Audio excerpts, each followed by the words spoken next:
Hello everyone out there. I hope you're all keeping safe at this very difficult time.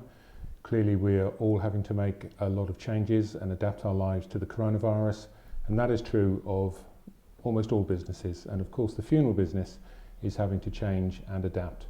Now, this information will not be of interest to a lot of people, but if you're facing a bereavement or the possibility of a loss in your family, then you might be very interested to know what is going to happen at a funeral, how can I arrange it, what will happen when we get to the crematorium.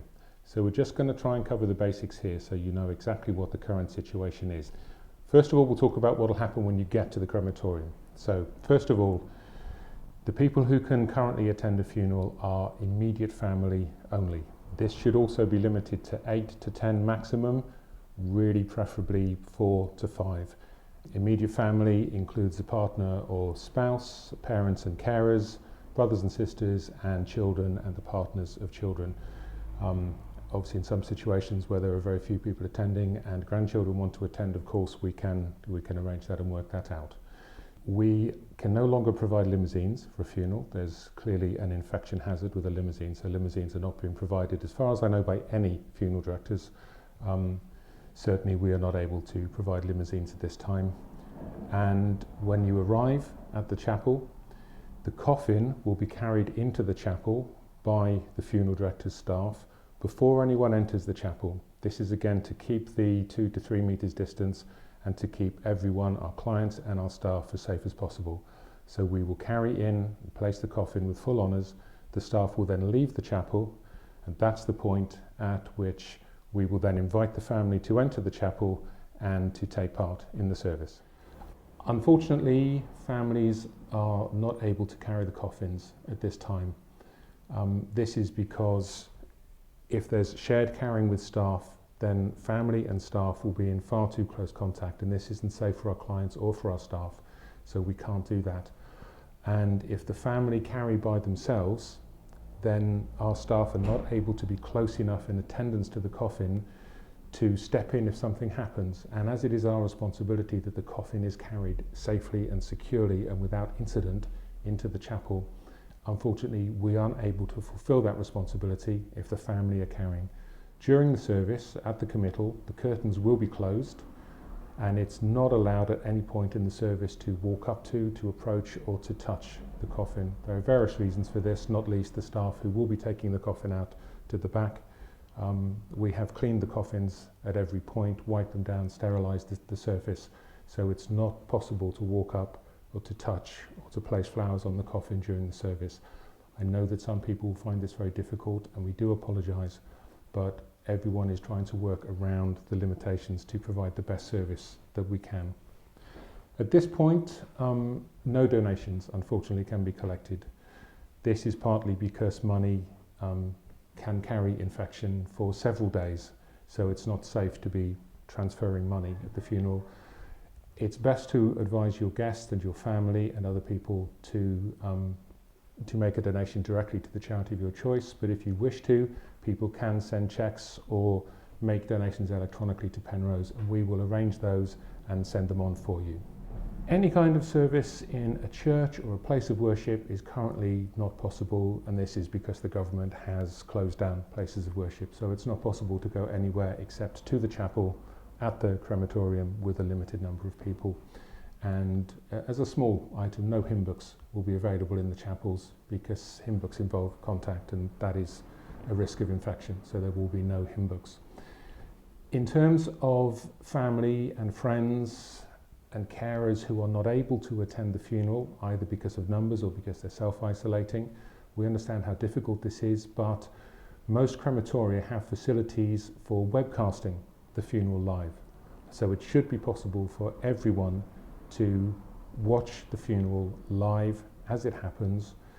In some cases there's a charge for this, and if that's the case then Penrose will cover that charge. We will not pass that on to our clients, but Southend Crematorium are not making a charge for this, and the video will be webcast live so people can watch it, and it will also be provided for the family on a USB disc later, so that the family have a record of that funeral. Having covered what happens when you actually attend a funeral, there are also certain things to consider when you're arranging a funeral. Now, of course, the standard practice would be that our clients would come into the office, they would spend time with us, we would discuss everything and arrange everything, which is ideal, the way it should be. But unfortunately, it is preferable at the moment that we do arrangements by telephone. We can do it by video link. We will go through all of the same information. We will tell you exactly what's happening, and our systems are all set up electronically, so everything will be sent to you immediately after the arrangement. You will be able to sign documents electronically and securely and send them back to us. So everything will remain completely secure.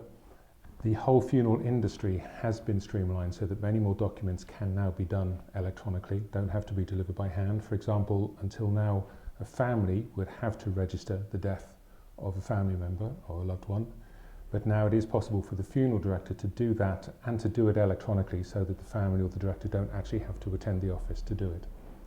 In cases where people find it too difficult to do it on the telephone or with a video link, people can still come into our offices. It would have to be a maximum of 2 people. You would have your hands sterilised at the door and then be seated 2 or 3 metres away from the arranger, so that for everyone's safety, social distance is maintained and cleanness is maintained at all points. So we can do that if that's what you really want or need to do, but we would advise doing arrangements by telephone or video link if possible. We are also not able to offer viewings at present. Now, please understand that our staff are taking risks each time they go out and collect deceased who have been in contact with COVID or who have died of COVID, and our staff are doing this regularly. We are using full protective clothing and masks and gloves. We are taking great care, and I'm sure you can understand that I want to protect my staff and my clients as much as I can. And if we arrange viewings at the moment, that increases staff exposure to the deceased while we prepare for the viewing. I do understand that this is a difficult choice, and I understand that that will be very painful for some people. I've weighed that against the risk of serious illness and possibly fatal illness amongst either staff or clients, and that's the decision that we've reached at this point. We will be assessing this, and if it's possible to have viewings or possibly closed coffin viewings in the future, we will update the information below immediately. Also, please be aware that it's not possible at this time to visit a grave or to visit a garden of remembrance, as the cemeteries and the crematoria have been closed to public access.